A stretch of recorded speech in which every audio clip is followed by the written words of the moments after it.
Ekusejonga umamela si-understandane ngathi ikhona imistake encinci. Just because ndivule i-channel ayithi loo nto ndin-owe i-content regularly la week ubona. Ewe sure nansi i-channel ndiyivulile but ayithi loo week veki naveki i-content ndiyintoni ngoku mna xa ndijongile. Kancane sibhekelane la week. Ngxaki zininzi sixananazile. But yeah, nansi ividiyo kononwabi. I'm only 20 on my way. Wanna hustle that'll never change. And don't hit me up if it ain't paid. If you milky, stay up on my lane. Say otherwise, Ngazii. I'm a renowned connoisseur of critical conversation, and this is Speaker's Corner. On today's episode, we'll take a look at the relationship between content creation and social media criticism. If you're new to the channel, don't worry because Namdi Afik. Hit the subscribe button and become one of my friends in high places. If you're not new, welcome back. Let's have a conversation.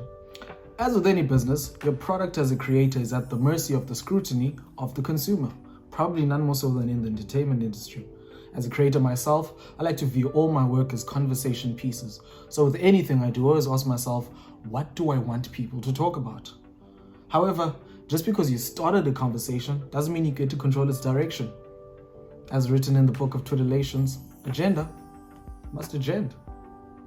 In an article for Vital Briefing, Ethan Schreiberg wrote, "The real-time nature of social media platforms has, in a sense, given the public a direct line to companies, leading to consumers expecting near instant accountability from brands operating on these digital networks."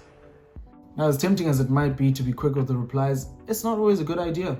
I think we all know an artist or a creator who's let their emotions get the better of them and they found themselves in a social media tussle which didn't end well. I won't say any names. So then how do I, as a creator, differentiate between the hate and the constructive criticism? I asked some creators and this is what they had to say. With almost 480,000 followers and over 8.5 million likes, TikTok sensation Sokupila Mkosana said that people feel invincible behind ghost accounts and negativity gets so much traction. If it doesn't educate me, I delete the negative comment so it doesn't affect me any further personally. You know what? I get that. Out of sight, out of mind, right? Electronic music producer and record label owner Privacy says constructive criticism comes with being given props, acknowledging your efforts before giving advice. The hate, it's all negative with no acknowledgement of any effort. I can get behind that. At least tell me you see the vision, you know?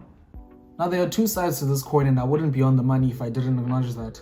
As a consumer of content myself, I've gotten it wrong a couple of times commenting on some creators and their work. Till this day, there's a certain celebrity that blocked me on Twitter for a comment I made in 2017. Now I don't regret what I said, but I do regret how I said it. Which then begs the question, how do I, as a consumer, differentiate between being a critic and being a hater? I asked some of my friends in high places and this is what they had to say. @snalo_mint on Twitter says, "You know someone's a hater when their compliments start with a sense of pessimism."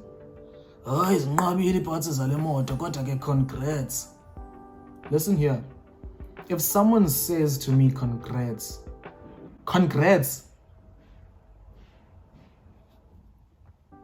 @Genji's on Twitter says, "I think it has to be a genuine critic. That's what separates the two.